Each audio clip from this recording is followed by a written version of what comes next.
Bismillahirrahmanirrahim. Assalamualaikum warahmatullahi wabarakatuh. Waalaikumsalam warahmatullahi wabarakatuh. Alhamdulillahi rabbil alamin. Allahumma fasalli wa sallim ala sayyidina wa nabiyyina wa maulana Muhammadin sayyidil anbiya'i wal mursalin wa ala alihi wa ashabihi wa azwajihi wa dzurriyyatihi wa man tabi'ahum bi ihsanin ila yaumiddin, amma ba'du. Tuan rumah dan sekeluarga besarnya yang kami hormati, orang tua kami semua yang kami muliakan, para jamaah pengajian sekalian yang disayangi Allah dan dicintai Allah. Alhamdulillah, kita sekarang masih berada di bulan Muharram, bulan yang mulia, yang mana di bulan ini dikenal juga dengan bulan berbagi kebahagiaan dengan anak-anak yatim.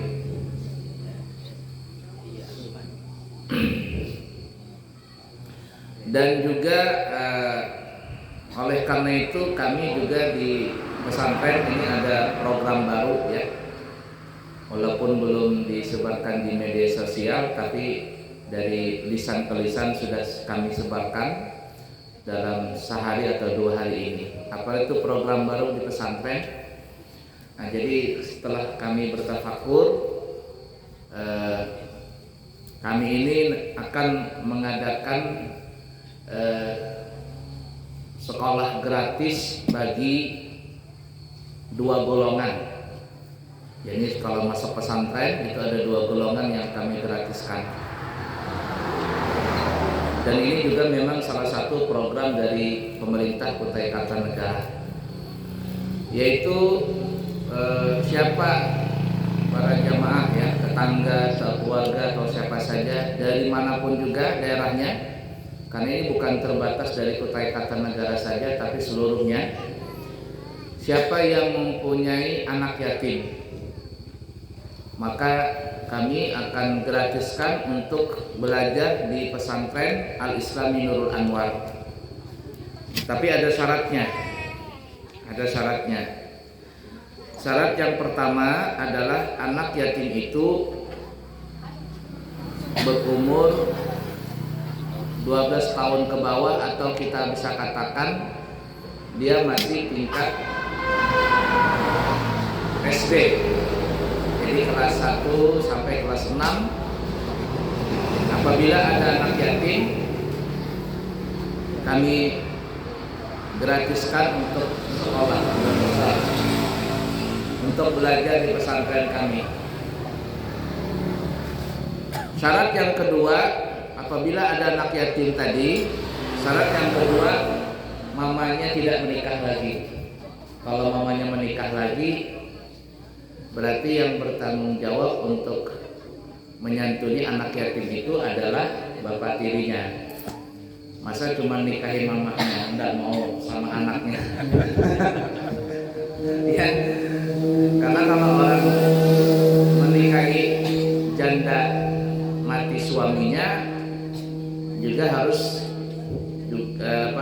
menyantuni anak yatim. Jadi pahalanya 2 itu, menyantuni janda, dan menyantuni janda yang paling baik itu adalah dengan menikahi si janda tadi, supaya tidak timbul fitnah. Karena kalau seandainya cuma menyantuni terus-terusan, nanti takut timbul fitnah.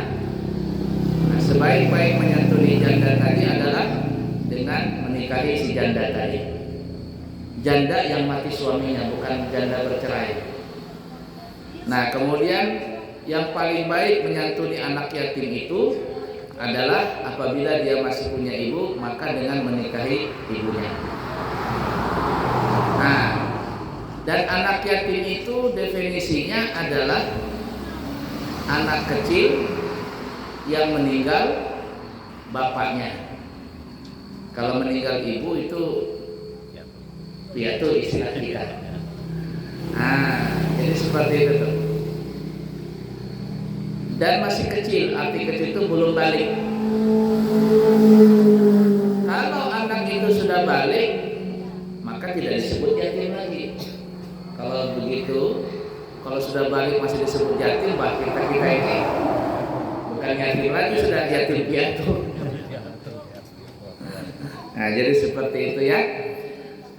Jadi siapa tahu di daerah sini atau siapa sajalah ya, ada keluarga atau tetangga atau siapa saja yang dia anak yatim, mamanya tidak menikah lagi, maka apabila masuk sekolah belajar di pesantren kami gratiskan, tapi umurnya masih tingkat SD. Ya. Kemudian yang kedua, kami juga punya program terbaru di pesantren. Ini selesai saya dari pulang haji baru saya dapat ide, yaitu siapa yang keluarga seseorang itu masuk keluarga apa bahasa kita yang du'afa, ya bahasa Arabnya du'afa, orang yang tidak mampu. Kalau orang kita apa nyebutnya? Gakin apa namanya? Kalau di Balikpapan tuh gakin namanya. Di sini apa namanya? Balikpapan tuh gakin itu istilahnya itu kelompok keluarga orang miskin lah. Nah, ini juga kami gratiskan dari tingkat ula, usma dan kuliah, dari area tingkat SD, SMP, SMA. Kalau ingin belajar di pesantren kami gratiskan. Tetapi dengan catatan ada syaratnya, yaitu syaratnya anak tersebut atau keluarganya mempunyai kartu gakin. Arti kartu gakin itu hanya dari RT, dari kelurahan, ini memang masuk kategori du'afa, tidak mampu. Maka insya Allah kami juga membantunya. Syarat yang kedua, anak tersebut tidak bermasalah. Arti tidak bermasalah itu jangan, mohon maaf ya, jangan anak yang bandel. Artinya sudah bisa merokok, apalagi sudah bisa apa namanya itu ngelem. Jangan dimasukkan pesantren. Kasihan nanti ikut-ikutan yang lainnya. Ya, kami sudah cukup yang kemarin-kemarin, jangan lagi sudah ditambah-tambah lagi. Sekarang di pesantren sudah tenang. Nah, jadi kami ini kepingin mencetak anak-anak yang lulus dari pesantren kami itu memang betul-betul akan menjadi manusia yang baik dan manusia yang menjadi kebanggaan buat Nabi kita Muhammad SAW. Dan terus terang di pesantren itu tidak semuanya yang lulus jadi kiai, tidak semuanya, tidak mungkin jadi kiai. Mungkin dia lulus di situ, nanti nyambung sekolah di luar. Dia bidangnya saya mau jadi pegawai, ya masuk pegawai. Tapi sebelum dia itu sudah mempunyai ilmu agama di pesantren. Ada yang teknisi mesin, silakan. Kalau Abuya tidak memaksakan, karena itu cita-cita. Makanya di pesantren itu kami menanyakan sama anak-anak, kamu mau jadi apa cita-citamu? Nah, seperti ini mau jadi pengusaha, ya pengusaha restoran kan nggak tahu dia. Padahal bapaknya sudah menyediakan dana untuk sekolah ke Hadramaut. Katanya mau berapa saja Abuya saya siapkan dana. Tapi jiwanya mau jadi pengusaha. Nah, sekarang dia belajar di pesantren. Untuk apa? Untuk belajar ilmu agama. Kalau nanti jadi pengusaha, ya berafin. Kalau jadi pengusaha jangan nipu orang, jangan ngurangi timbangan, takaran, ukuran, jangan pakai riba. Berkah tuh. Ya, berkah. Karena banyak orang sekolah di pesantren itu, lulus pesantren, banyak yang jadi orang-orang yang sukses, bukan di dalam jadi kiai atau tidak jadi ustaz, tapi dari bidang apapun banyak. Tuh kita punya tukang di pesantren. Itu adalah anak-anak pesantren. Makanya dia basic belakangnya pesantren, tapi dia keahliannya di tukang. Dan gaji tukang itu lebih banyak daripada gaji pegawai di PNS di Balikpapan atau di mana-mana. Tukang umpama sehari berapa gajinya? 200 kali sebulan kali 30 berapa sudah? 6 juta sudah. Kan ya? Luar biasa sudah. Kalah-kalahan gaji orang yang pegawai itu. Aman saja tukang seperti itu. Ala kulli hal ya.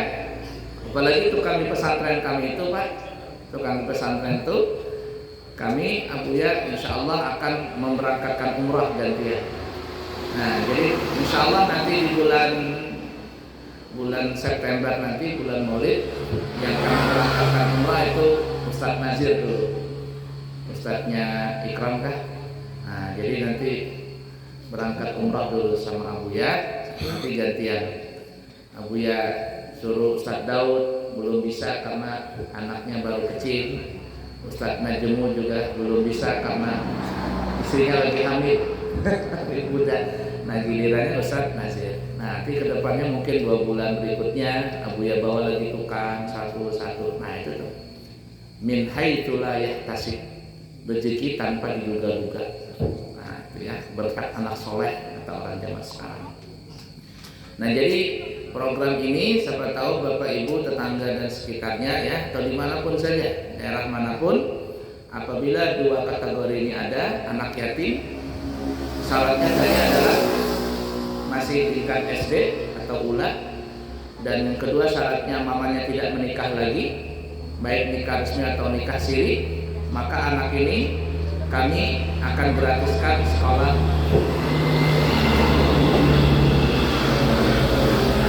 Kami akan gratiskan sekolah di pesantren. Nah seperti itu ya. Yang kedua du'afa tingkat ula, usta dan mulia silakan dengan catatan anak ini memang tercatat dari keluarga du'afa dan itu dibuktikan dengan surat dari RT sampai kelurahan cukup sudah kita bisa melihat ya atau sampai camat lebih baik kita lihat oh ini sudah. Nah itu syarat pertama. Syarat yang kedua anaknya tidak bermasalah. Kalau anaknya bermasalah seperti sudah bisa merokok, nakal, apa semuanya jangan di pesantren dulu ya. Nah kalau yang anak yatim tadi karena dia tingkat SD insya Allah nggak tapi banyak mucil ya. Kalau mucilnya pun mucil anak-anak biasa. Biasanya anak-anak itu berubah sifatnya itu di waktu-waktu umur belasan tahun. Nah masuk SMP itu dia sudah kenal dengan perempuan, sudah kenal dengan yang motor. Nah ini yang repot. Ya nanti pas pulang motoran malam-malam itu ada orang tua santri selesai dia keluar santrinya lulus maksudnya sekolah di umum. Bapaknya tuh ngadu sama Abuya, saya punya anak ini malam sudah nongkrong di luar ya, nongkrongan dengan teman-temannya, anak motor dan sebagainya. Saya cuma bilang, kenapa kemarin diberhentikan pindah ke umum? Nah, jadilah begini. Coba seandainya dia masih di pesantren, insya Allah terus saja ya itu temannya. Ada yang sekolah di Hadramaut sudah, ada yang kuliah dan sebagainya. Nah, kuliah seperti itu ya.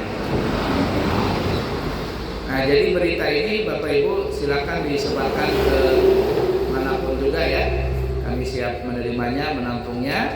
Dan itu ada dana ya, dana khusus dari pemerintah. Jadi nanti dana itu kita dapat, kemudian dana itulah untuk biaya dia sekolah. Nah ya tapi tidak tahu berapa besar dananya. Kalau ada alhamdulillah, kalau nggak ada Abuya yang tanggung di pesantren. Insya Allah rezeki itu ada saja. Selama ini kita jalan saja di pesantren dan kita alhamdulillah dana kita di pesantren juga bisa dikatakan cukup banyak. Jadi kita bangunan itu terus berjalan. Nah kembali di bulan Muharram ya. Jadi bulan Muharram ini adalah bulan yang dikenal bulan berbagi kebahagiaan dan juga dikenal namanya bulan untuk berhijrah. Nah berhijrah ini Bapak Ibu itu kalau kita artikan definisikan itu berhijrah itu ada dua. Yang pertama hijrah secara fisik dan mental, itu di zaman Nabi kita. Dari saat Allah perintahkan membolehkan untuk berhijrah sampai tahun ke-8 Hijriah. Jadi kalau ada para sahabat dari Mekah atau dari negara manapun yang mereka berhijrah dari tempatnya menuju ke kota Madinah, maka ini disebut hijrah secara fisik dan mental. Karena orang-orang penduduk Mekah pada saat itu yang kafir-kafir, apabila ada kaum muslimin yang berhijrah ke kota Madinah, itu tidak boleh membawa harta benda kecuali hanya yang bisa dibawa di pakaian saja, ibarat kata. Ternak-ternaknya wajib ditinggal, rumahnya wajib ditinggal. Maksudnya tidak boleh dijadi hak milik, itu sudah diambil sama orang Mekah. Tanahnya begitu, semuanya. Dagangannya nggak boleh semuanya. Nah, bagaimana mereka berhijrah di zaman Nabi itu? Sampai seorang sahabat yang kaya raya di kota Mekah, dan itu adalah yang paling hebat berdagang, namanya Abdurrahman bin Auf. Itu orang sahabat yang ahli dagang. Di Mekah kaya raya, masuk Islam diganggu sama orang-orang kafir Quraisy. Ketika beliau berhijrah ke kota Madinah, dilarang oleh orang-orang kafir Quraisy, dilarang oleh Abu Jahal, Abu Lahab, Abu Gosok sekalian kalau ada. Ya, tidak boleh bawa harta. Dagangannya tinggal di Mekah, kebunnya, binatang ternaknya tinggal, tidak boleh dibawa. Dikeluarkan dari Mekah dengan seada-adanya aja. Sampai di kota Madinah, Abdurrahman bin Auf ini tidak manja. Bagaimana maksudnya tidak manja? Begini, orang-orang Mekah yang berhijrah disebut namanya muhajirin. Orang-orang Madinah disebut namanya kaum Ansar. Ansar itu bahasanya orang-orang yang menolong. Ya, kaum Ansar orang yang penolong. Nah, disatukan oleh Nabi kita Muhammad SAW, disatukan menjadi saudara angkat. Jadi kata Nabi, engkau bersaudara dengan ini, engkau bersaudara dengan ini. Direkatkan oleh Nabi kita dengan persaudaraan Islam dan iman. Orang Ansar nih, saking senangnya Nabi kita bertinggal di kota Madinah, kemudian direkatkan mereka dengan persaudaraan Islam dan iman. Orang Ansar itu luar biasa. Kata kaum Ansar, wahai orang muhajirin, orang Mekah bahasa kitanya, wahai saudaraku orang muhajirin, saya punya kebun nih 2 hektar, bahasa kitanya nih ya, kebun kurma nih. 1 hektar kau ambil, 1 hektar punya saya, ambil separuhnya. Kalau kamu pedagang, saya punya toko 2, bahasa kitanya nih ya, ambil 1, saya 1, kita sama-sama dagang. Bahkan yang kepingin menikah ditawarin, kamu mau menikah, mau janda atau mau yang perawan? Kalau mau perawan, saya punya anak perempuan, silakan nikahi anak saya. Kalau kau mau punya janda, ini katanya dia punya istri banyak. Kalau mau kawin dengan istrinya, diceraikan dulu, nanti kau nikahi istrinya ini. Luar biasa nih orang Madinah, kaum Ansar. Tapi lihat, orang Mekah tidak serta-merta mentang-mentang ditolong sama orang-orang Ansar, kemudian tidak seperti ibarat kata pepatah sudah dikasih sudah dikasih hati minta jantung lagi. Enggak. Orang Mekah mengatakan jangan. Seperti Abdurrahman bin Auf ditawari ini itu, kata Abdurrahman, jangan tawari saya. Cukup engkau tunjukkan di mana pasar. Kata Abdurrahman bin Auf nih, orang Mekah nih, tunjukkan kepada saya di mana pasar. Mau ngapain nih? ternyata Abdurrahman bin Auf ini dia ingin mensurvei di pasar ini apa yang kira-kira layak dijual. Karena dia ahli dagang. Orang Madinah bukan ahli dagang. Orang Madinah itu orang yang ahli dalam pertanian, perkebunan, itu orang Madinah, tapi tidak ahli dagang. Jadi Abdurrahman bin Auf datang ke pasar, dia lihat apa yang kira-kira cocok dijual ini. Jual, oh ya sudah. Lalu beliau pinjam modal, beliau mencari, dikatakan dalam riwayat itu beliau membeli onta. Anggaplah 10 ekor onta beliau beli. Berapa kata beliau? Katanya onta ini harganya umpama 1 ekornya 10 juta.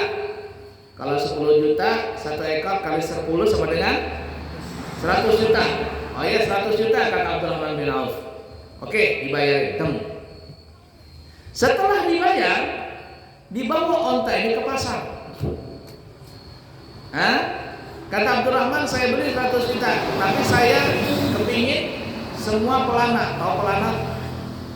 Apa pelana bahasa kitanya? Pelana itu tempat duduk orang yang naik kuda itu kan namanya pelana. Di onta itu ada juga. Nah kata Abdurrahman bin Auf, 100 juta 10 ekor tapi sama pelana-pelananya, sama tali kekangnya, tali kekang, tempat duduknya, semuanya. Deal katanya. Akhirnya Abdurrahman sudah bayar, beliau pergi ke pasar, beliau jual ontanya. Tapi beliau jual ontanya itu sama 10 juta juga, tapi tidak terikut pelana dan tali kekang. Artinya tali kekang pelana ini harganya lain. 10 juta umpama 1 ekor ontanya aja. Tentu orang berpikir kalau saya beli 10 juta cukup murah, tapi masa saya pulang bawa onta nggak pakai tali? Nggak pakai tali. Ini kata Abdurrahman bin Auf nih, talinya ini, tali kekangnya atau pelananya ini anggaplah harganya 200.000. Orang berpikir murah aja nih. Nah akhirnya keuntungan tadi kalau 200.000 dikali 10 sama dengan 2 juta. Untung di situ. Masya Allah, itu dagangnya Abdurrahman bin Auf. Kata ulama, cara dagangnya Abdurrahman bin Auf itu adalah beliau tidak mengambil untung banyak. Yang penting cepat, uang itu berputar. Daripada untungnya banyak tapi lama. Nah makanya ada orang berpikir itu, orang bisnis ada berpikirnya 2 model. Ada yang katanya saya untung tidak perlu banyak, ya, tapi perputaran uang itu jalan terus. Abuya pernah jalan ke pasar baru, ada jamaah, dia tanya, guru sini, saya mau ngasih hadiah. Apa kata saya? Nah dia jualan apa yang telur itu, telur gulung-gulung kecil itu apa namanya itu, cilok atau apa nggak paham juga itu, makanan anak jajan kecil itu. Ya ada telur itu dicampur pakai tepung, dijual kayak bundaran-bundaran itu. Karena dia kasih ya Abuya terima. Apa dia bilang? Ini katanya jualan kecil-kecilan, jualan receh. Saya bilang, Abuya bilang ini memang receh, tapi uangnya ini berputar terus. Modal sedikit, untung banyak. Untungnya banyak. Kalau orang berpikir, jualan begini, tapi dia punya duit banyak, yang dikumpulan recehan, tapi banyak. Nah ini yang modelnya Abdurrahman bin Auf itu, dia untung sedikit, tetapi berputar terus. Uang itu berputar terus. Nah itu cara Abdurrahman berdagang, dan akhirnya dalam sekejap saja, akhirnya dalam jangka waktu yang pendek, beliau adalah salah satu sahabat yang kaya raya di kota Madinah. Nah kemudian ada orang yang berbisnis dengan jangka panjang. Ada begini. Nah, ada yang pernah nawarin Abuya nanam pohon gaharu. Gaharu tahu apa? Pohon gaharu ya. Kata saya, berapa lama ini bisa dipanen? 5 tahun ke 10 tahun. Berapa tahun pohon Garut itu? Berapa tahun? 10 tahun. Kata saya, bapaknya nunggu. Modalnya satu pohon itu berapa? Ya? Iya memang lama, tapi sekali panen katanya banyak. Saya bilang, saya ini saya tidak ahli dalam tanam menanam. Kalau saya tanam pohon itu biasanya mati loh. Karena lain bidangnya, kan ya? Yang kedua, jangkanya lama. Yang ketiga, pemeliharaannya itu ruwet dan beresiko. Arti beresiko itu takut dicuri orang. Kalau kecil aman, tapi kalau sudah besar, lengah sedikit kita hilang tuh pohon, nanti kita bawa orang. Lebih baik kata saya yang receh-receh saja, tapi perputarannya terus berjalan. Nah itu bisnisnya Abdurrahman bin Auf. Nih kamu kalau jadi pengusaha mau yang jangka pendek untungnya atau jangka panjang? Dua-duanya dipakai. Kalau orang Cina itu dua-duanya dipakai. Ya itu yang kita sama yang siang tadi itu orang Cina. Dia jangka pendek ada, jangka panjang ada. Apa jangka panjangnya? Dia beli tanah. Orang-orang Cina itu biasa saja kadang pakai baju, pakai kaos oblong, motornya biasa-biasa aja, nggak terlalu megah. Tapi asetnya di mana-mana. Asetnya apa tuh? Tanah. Asetnya apa? Apartemen.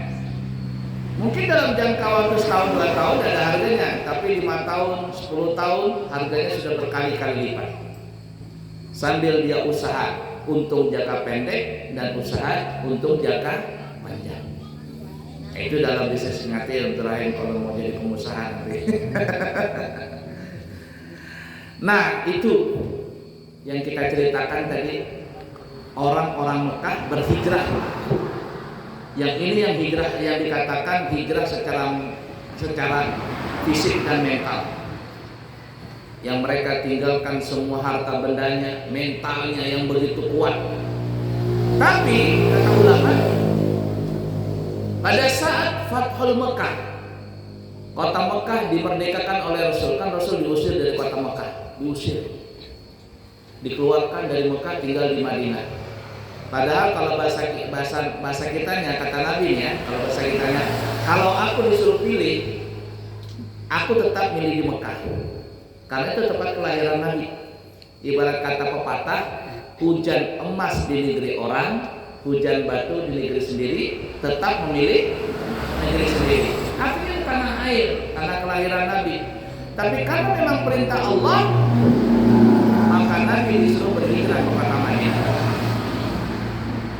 Dan lihat saja para ulama kita itu hampir rata-rata mereka itu berhijrah. Berhijrah. Artinya mereka bangun pesantren, mereka bangun majelis itu biasanya jarang di kampungnya sendiri. Mereka akan berhijrah ke kampung lain. Setelah sudah di kampung lain sudah berhijrah, baru biasanya akan kembali ke kampung semula untuk membangun kampungnya itu. Nah itu cara Nabi. Nah setelah di tahun ke-8 Hijriah kota Mekah dimerdekakan oleh Nabi kita Muhammad SAW dan sahabatnya, diabadikan dalam surah An-Nasr, idza jaa nasrullahi wal fath, apabila telah datang pertolongan Allah dan kemerdekaan kota Mekah. Nah, itu di tanggal 8 Hijriah. Setelah itu semua manusia berbondong-bondong masuk ke agama Islam. Wa ra'aitan nasa yadkhuluna fi dinillahi afwaja. Dan engkau wahai Nabi Muhammad melihat orang-orang akan masuk Islam afwaja, dengan cara berbondong-bondong masuk ke agama Allah. Semuanya Islam. Di kota Mekah Islam, sekitar Mekah, Taif, semuanya Jeddah, semuanya Islam. Tidak ada lagi yang tidak Islam. Lalu apa kata Nabi? Ya, nah kata Nabi, setelah ini, ba'dal fath, setelah kemerdekaan kota Mekah ini, yang semuanya sudah Islam, gak ada lagi orang yang jahat, tidak ada lagi orang yang mau ganggu orang Islam kalau kemarin Nabi dan sahabatnya disiksa, dipukul, ya waktu masih di Mekah itu nah, Bilal bin Rabah masih budak, beliau disiksa oleh majikannya, dipaksa untuk kembali ke agama berhala, ditaruh batu yang besar, batu besar ditaruh di dadanya.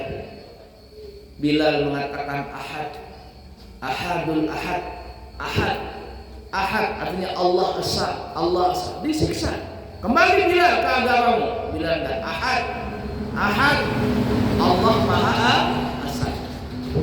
Datang Sayyidina Abu Bakar melihat Sayyidina Bilal disiksa. Kubeli kata Abu Bakar. Berapa harganya? Sekian. Dibeli sama Abu Bakar. Disiksa Sayyidina Bilal. Ammar bin Yasir itu sampai mati dibunuh oleh majikannya mempertahankan Islam tadi. Ada seorang sahabat perempuan disiksa oleh majikannya, matanya dicucuk pakai besi panas. Nah, kembali ke agama nenek moyang, nggak mau. Ahad, ahad, ahad. Besi panas memberak, merah, cucukkan ke matanya. Kamu kalau nggak kembali, ku cucuk ini besi panas ke matamu. Nggak apa-apa. Ahad, ahad, buk, buta dia, buta, panas dan sebagainya. Aduh, luar biasa. Tetap mempertahankan keimanannya. Seorang sahabat juga ada yang dicambuk, kaki di atas, kepala di bawah, cambuk, buak, sampai cambuk itu mengenai kedua lututnya. Lepas bahasa kita ini, kerongkongannya apa namanya ini? Ini kerongkongan lutut nih, luka, lumpuh dia, lumpuh. Waktu berhijrah, dia ikut berhijrah juga. Yang lumpuh ikut berhijrah, yang buta ikut berhijrah duluan. Dan sampai akhirnya Nabi berhijrah sampai ke kota Madinah. Sahabat-sahabat menyambut Nabi kita Muhammad SAW dengan pukulan dufuf, apa namanya ini? Tarbangan, Rabbana. Tala'al badru alaina min thaniyatil wada' wajaba syukru alaina mada'a lillahi da' ayyuhal mab'utsu fina jita bil amrin muta'. Sahabat mengurumuni Nabi, melihat mana Nabi Muhammad, karena mereka belum tahu yang mana Nabi Muhammad. Zaman dulu belum ada foto, zaman dulu belum ada media sosial, jadi nggak tahu yang mana Nabi. Nabi datang dengan Sayyidina Abu Bakar, dua-duanya ganteng. Abu Bakar ganteng, Rasulullah ganteng. Nggak tahu siapa Nabi ini, karena dua-duanya ganteng. Tetapi dari harumnya ketahuan, oh ini adalah Nabi Muhammad. Mereka menyambut Nabi, mereka mukul terbang, mereka membaca syair tadi. Dua orang yang tadi Abu ya ceritakan, nih, yang lututnya kena cambuk sampai lepas bahasa kita ini, dia punya lutut ini, apa namanya, kerongkongannya. Dia jalan sambil berkesar, mana Nabi Muhammad? Aku kepingin ketemu Nabi Muhammad. Dia rindu kepada Nabi Muhammad karena dia orang Mekah. Orang-orang yang datang menyebut Nabi tidak menghiraukan orang yang lumpuh ini. Dia jalan sambil berkesar, sambil kesar, jalan gitu. Orang-orang sibuk menyambut Nabi, tidak lagi menghiraukan orang ini yang lumpuh tadi karena disiksa di kota Makkah tadi sama majikannya. Tapi dengan izin Allah, dengan berkat mukjizat Nabi Muhammad dan kerinduan dia kepada Nabi Muhammad SAW, maka tiba-tiba kakinya ini bisa kembali sembuh dan dia bisa berdiri lagi. Perempuan yang kemarin di Mekah dicucuk matanya pakai besi panas, tembus dia punya mata nih, buta dia. Orang-orang pada sibuk menyambut Nabi. Ini perempuan dia, aku melihat Nabi, aku kepingin lihat Nabi. Dia jalan di pinggir pintu, di pinggir dinding rumah. Nggak ada yang bantuin karena orang pada sibuk semuanya. Aku kepingin lihat Nabi, aku kepingin lihat Nabi. Rindu dia dengan Nabi Muhammad. Apa yang terjadi? Dengan izin Allah Subhanahu wa taala, Allah kembalikan matanya dan dia bisa kembali melihat, dan yang dia lihat adalah Nabi Muhammad sallallahu alaihi wasallam. Nah, itu yang dulu. Tapi setelah Fathul Mekah, kata Nabi, sekarang sudah tidak ada lagi yang menyiksa kita. Sekarang tidak ada lagi orang yang jahat dengan kita, karena semuanya jadi satu, yaitu semuanya orang beragama Islam, beriman tauhid, berhala-berhala sudah diruntuhkan semuanya. Lalu apa kata Nabi? Tidak ada lagi hijrah setelah ini. Setelah Fathul Mekah ini tidak ada lagi hijrah. Tidak ada lagi hijrah. Artinya hijrah yang mana nih? Hijrah yang pertama tadi, hijrah fisik dan mental, nggak ada lagi. Tapi kata Nabi, semangat hijrah itu masih ada sampai kapanpun juga. Nah, istilah ini yang dipakai sama orang kita zaman sekarang. Kalau sudah masuk di bulan Muharram, itu disebut namanya hijrah. Apa arti hijrah secara maknawi? Yaitu berpindah dari sesuatu yang tidak baik menuju kepada yang baik. Atau sering diceritakan atau disebutkan sama orang penceramah, termasuk santri itu kalau latihan ceramah, yang telah membawa kita dari alam kegelapan menuju alam terang benderang. Nah, itu sekarang masih ada hijrah itu, tapi tidak fisik lagi, mental saja yang ada. Dulu ada orang tidak sholat, taubat dia, sekarang dia sholat. Hijrah namanya, hijrah menuju kebaikan, dari gelap menuju terang. Dulu ada perempuan tidak pakai jilbab, membuka aurat, joget-joget di media sosial, memamerkan auratnya, ditonton oleh jutaan manusia di seluruh dunia. Taubat dia, berhijrah dia. Dulu tato-tatoan, tato di mana-mana, main perempuan, narkoba, main musik, anak metal, anak geng. Dapat hidayah dia, taubat dia. Itu yang kita lihat bubuhan jamaah tabligh. Jamaah tabligh, teman aku itu banyak jamaah tabligh. Pas dibuka, tato sini, tato sana. Tapi dia taubat. Kemarin dia jadi biang kejahatan, sekarang dia jadi biang kebaikan. Dia ngajakin orang untuk jadi orang baik. Ya. Ini namanya hijrah. Nah, hijrah itu terus ada. Sampai kapan? Sampai hari kiamat. Hijrah secara mental. Nah, oleh karena itu momentum di bulan Muharram seperti ini, para jamaah, mari kita hijrahkan diri kita. Kita punya mental berhijrah. Dulu nakal, sekarang berubah. Nih santri-santri yang dulu merokok, jangan lagi merokok. Dulu berani sama orang tua, sekarang taat, hormat sama orang tua. Dulu berani sama guru, jangan lagi ikutin perintah guru. Dulu malas, sekarang jadi baik. Dulu jorok, nggak mandi, pakaian dari cuci-cuci, hijrah. Sekarang jadi bersih. Maka ini disebut hijrah. Artinya hijrah secara fisik di zaman Nabi nggak ada, tapi pahalanya itu tetap ada. Sampai kapan? Sampai hari kiamat. Selama kita berubah dari yang jahat menuju yang baik, maka itu disebut namanya hijrah. Tapi kalau ada dulu baik, baik nih, dulu nggak kenal rokok, tiba-tiba pergaulan salah, kena rokok. Pertama rokok naik tingkat jadi apa? Ngelem. Kayak orang bego-bego itu, oleng-oleng lem diisap. Naik rokok lem, jinet bukan apa namanya, kecubung. Di Banjarmasin itu lagi ramai itu kecubung tuh. Kecubung. Dulu ada Abu ya dulu pesantren dulu. teman Abuya ini tak apa itu ya, dia keluar dari pesantren lewat hutan. Nah, di hutan itu ada kecubung. Dia mau coba-coba kecubung. Tahu kecubung ya? Kecubung ya, tahu kecubung ya? Coba-coba dia makan itu. Oleng-oleng datang ke pesantren. Datang guru, kesurupan ke kamu ini. Dibacain guru, baca surat ini apa? Nggak mempan-mempan.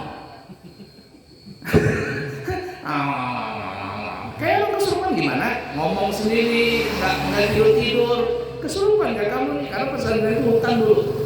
Kesurupan kan? Dibacain dulu nggak mempan-mempan. Baru ada yang cerita makan kecubung guru. Wah, ini biar satu Quran dibaca nggak mempan. Suruh pulang.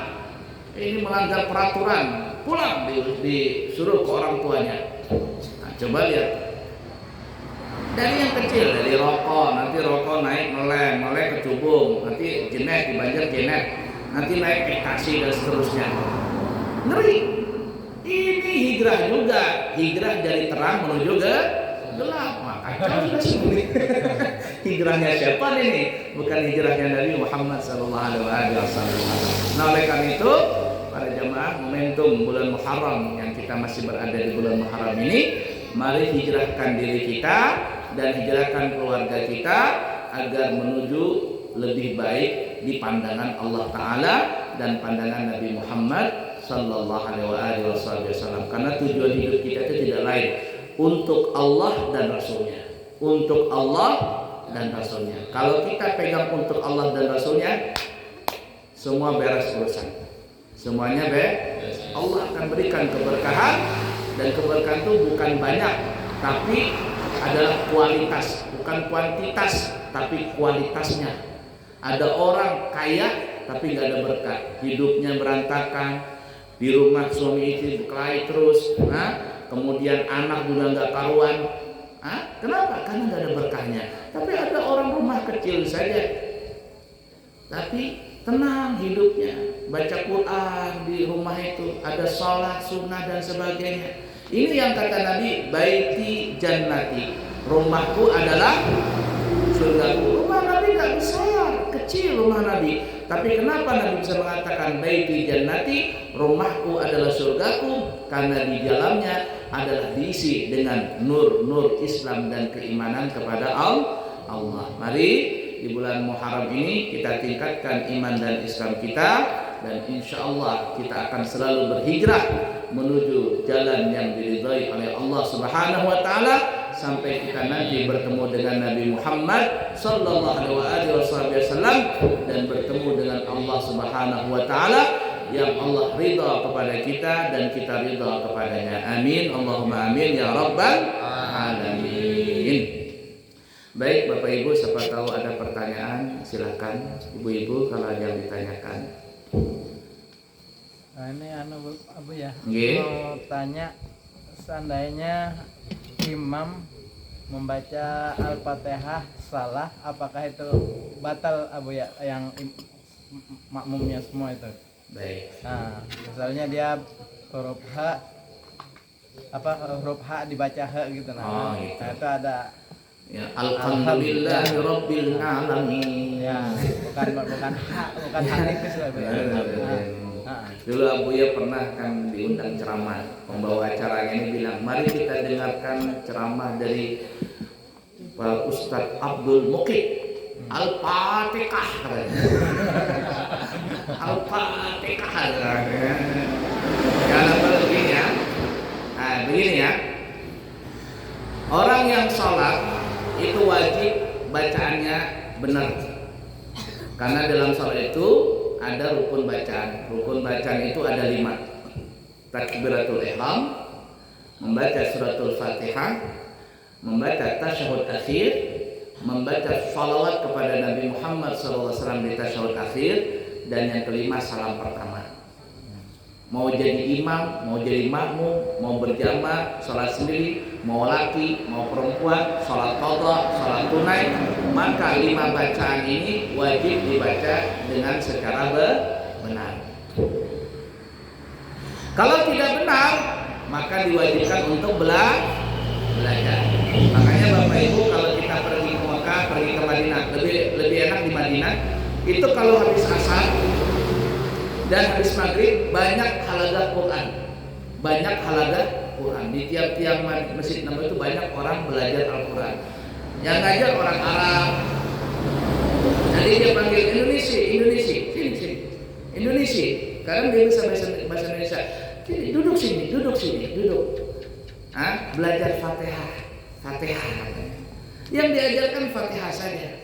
Karena orang Indonesia bacanya sudah kacau, tapi tidak apa-apa, no problem. Fatihah, ulangin katanya.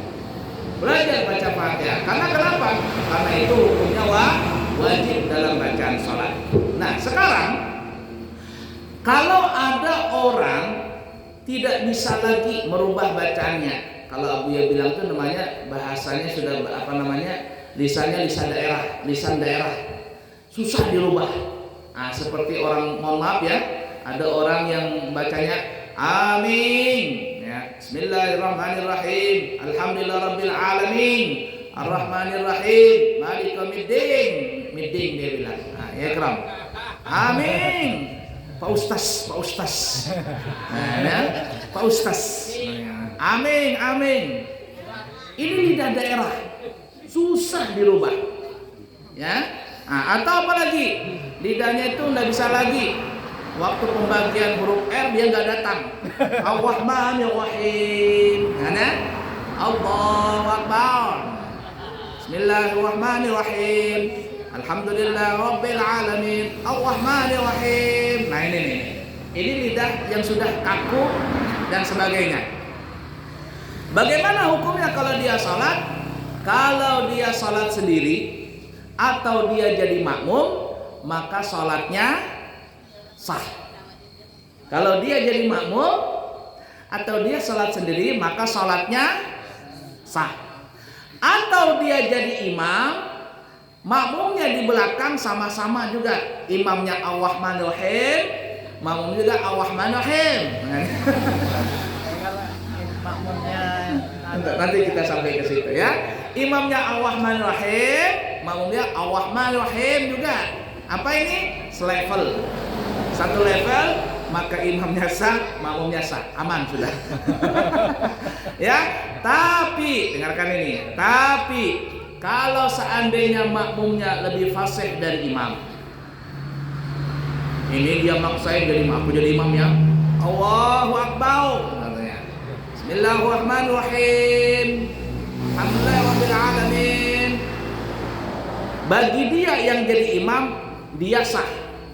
Tapi bagi makmum yang ikutin dia dan makmum ini lebih bagus bacanya dari sang imam, menurut mazhab Syafi'i, makmum ini tidak sah salatnya kalau berjamaah dengan dia. Kalau sang makmum ini tahu bahwa imamnya bacanya begini, maka sang makmum itu diwajibkan untuk mufaraqah. Apa itu mufaraqah? Ya, dalam hati aku berlepas dari jamaah. Berlepas dari jamaah, ini imam tidak layak dijadikan imam nih. Anak jadi wali kota tapi tidak lulus SD, kira-kira bisa nggak? Dilantik. Wah, ini wali kotanya nggak lulus SD nih. Atau apa namanya, ijazahnya ijazah palsu. Oh, kita nggak wajib menjadikan dia jadi imam. Nah, jadi begitu. Nah, artinya kalau seandainya kita ini ya sudah tahu kondisi kita Ar-Rahmanir-Rahim atau Alhamdulillahirabbil alamin, Ar-Rahmanir-Rahim, jangan jadi imam dulu. Paham kira-kira? Jadi makmum dulu. Jadi makmum, cari yang bagus untuk jadi imam. Begitu ya? Satu lagi Bu Ya. Misalnya imamnya kan lupa dia Bu ya. Lupa. Terus dia ingat, oh kurang ini rakaatnya kan? Ya. Dia nambah lagi Allahu Akbar lagi tuh nambah itu sah gak Bu ya? Baik. Dengarkan ya. Umpama salat zuhur. Ini mau jadi imam mau makmum sama aja dulu ya. Kita bicara secara umum dulu. Salat begitu, lupa. Ini 3K4, 3K4. Lupa nih. Maka Yang mana yang diambil? Kata ulama kita ambil yang yakin. Apa itu? Yaitu 3. Karena tidak mungkin ada 4 kecuali ada 3. Yang itu kan 4 nih. Kalau yang 3 kan yakin. Ambil yang 3. Ambil yang sedikit. 3 ke 4, 3 ke 4. Berarti ngambil nomor 3. 2 ke 3, 2 ke 3. Ngambil yang mana? 2. Berarti dia wajib nambah 1 rakaat lagi. Paham dulu ya? Itu kalau kita sholat. Tapi kalau makan di warungnya mamanya Ahlam sini, makan ote-ote, aku lupa tadi 3 ke 4 ngambil ote-ote ini. 3 ke 4. Oh, kalau dalam ilmu fikih ngambil 3, jangan bilang 3. Ngambil bilang 4. Ada kemarin hari Minggu, hari Ahad kemarin atau Sabtu lupa Abu ya ke Anggana sarapan gitu, makan sanggar. Nah, Abu ya lupa berapa biji ngambil ini. Karena kasihkan makan sanggar, lupa ngambilnya berapa dari. Jadi bilang sama tuan rumah, berapa ini sanggarnya? 5.000, 4 katanya. 5.000, 4 artinya 4 5.000. Nah, saya lupa tadi Bu, apakah ngambil 4, ngambil 5? Gimana ini? Kalau udah ambil 5 aja. Enggak apa-apa katanya, hitung 4 saja. Nah, kalau dia yang punya bilang hitung 4 ya alhamdulillah. Nah, ingatin tuh kalau sama orang jangan ngambil sedikit, ngambil yang banyak. Kalau lupa, aku 3 kan makan sanggar, 4, ambil 4 gitu ya.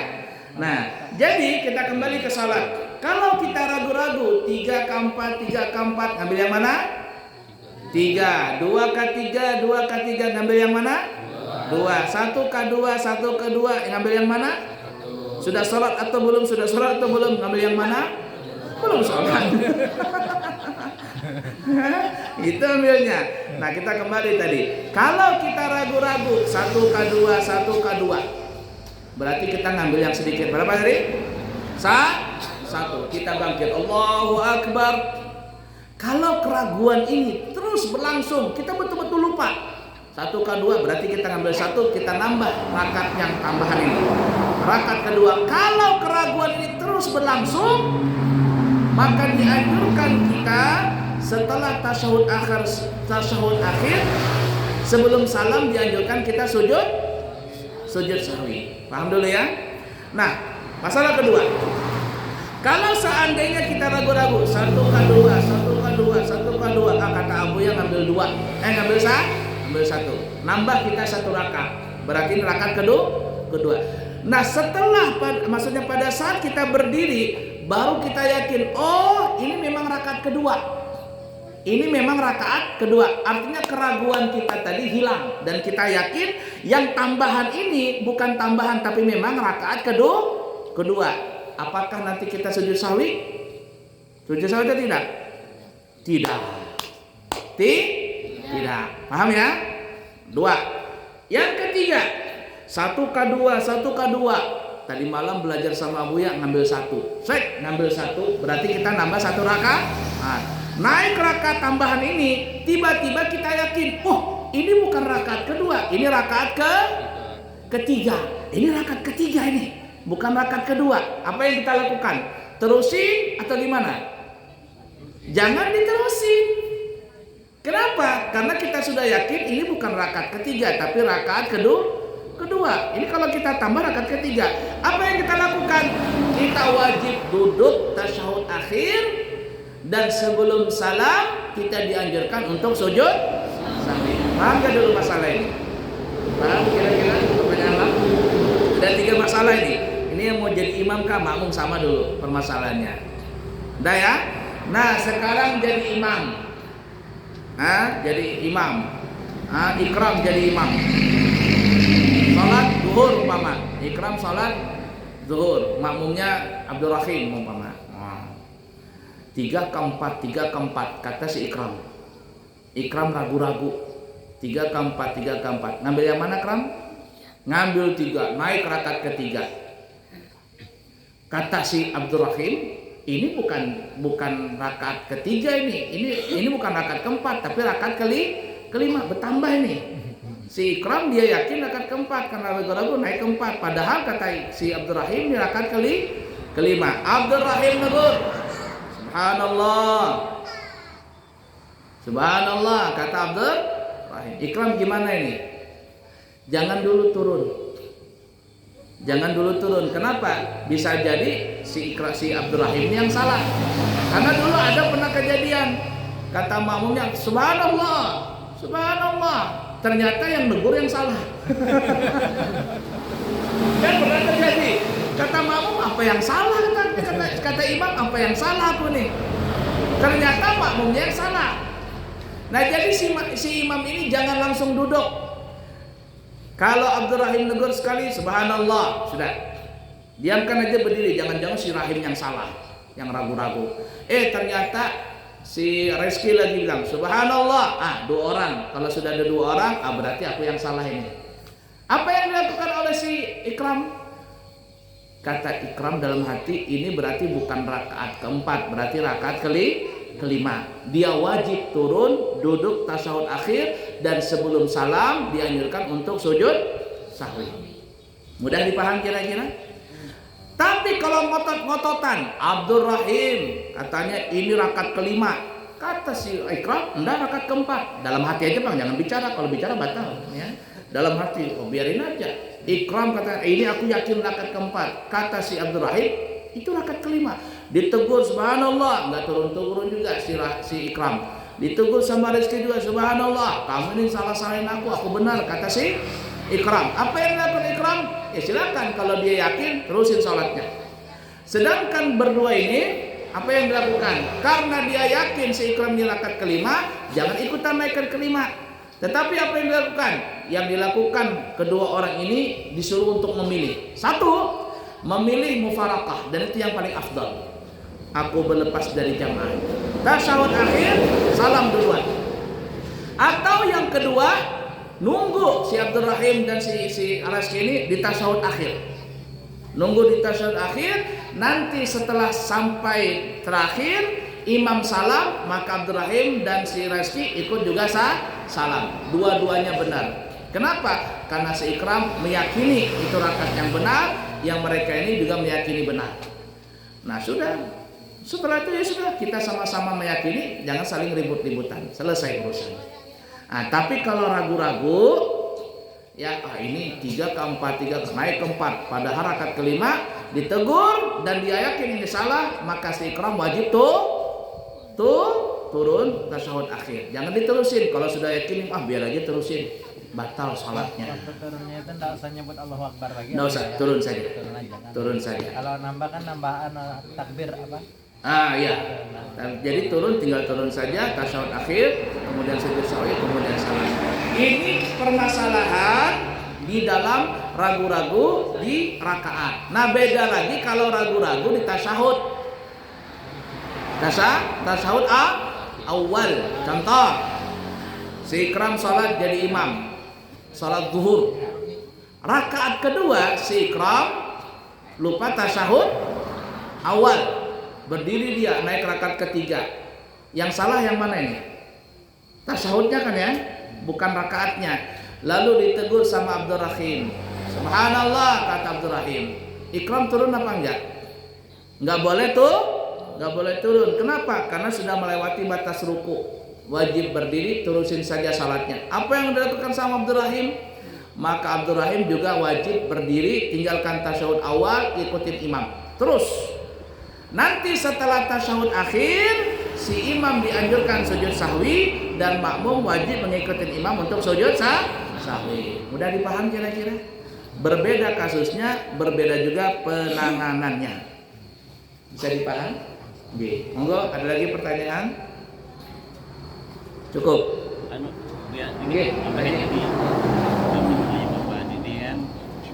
Kalau imam umpamanya gini kan, imam dia salat zuhur umpamanya gitu.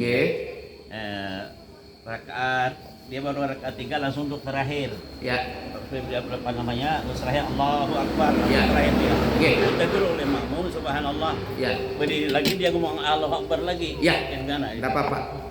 Jadi pas berdiri Allahu Akbar juga enggak apa-apa. Biar sudah tadi Allahu Akbar gitu. Iya, enggak apa-apa, Allahu Akbar lagi. Mau baca Allahu Akbar boleh, enggak baca juga enggak apa-apa. Oh iya. Ya. Dan tidak perlu sujud sahwi. Tidak perlu sujud sahwi, kecuali sudah lama nih. Ya. Duduknya lama. Nah, kalau kelamaan naik nanti sujud sahwi. Tapi kalau cuma cuma sebentar saja langsung naik, kemudian tidak ada sujud sahwi. Gitu ya. Oke. Ada lagi pertanyaan?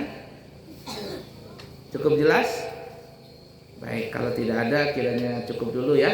Ini sudah setengah 10, nanti subuh Abuya ada pengajian lagi di Balikpapan. Kiranya cukup sekian, semoga ada manfaatnya, yang baik dari Allah, yang buruk dari pribadi. Subhanakallahumma wa bihamdika asyhadu an la ilaha illa anta astaghfiruka wa atubu ilaik. Wa akhiru kalam, wassalamu alaikum warahmatullahi wabarakatuh.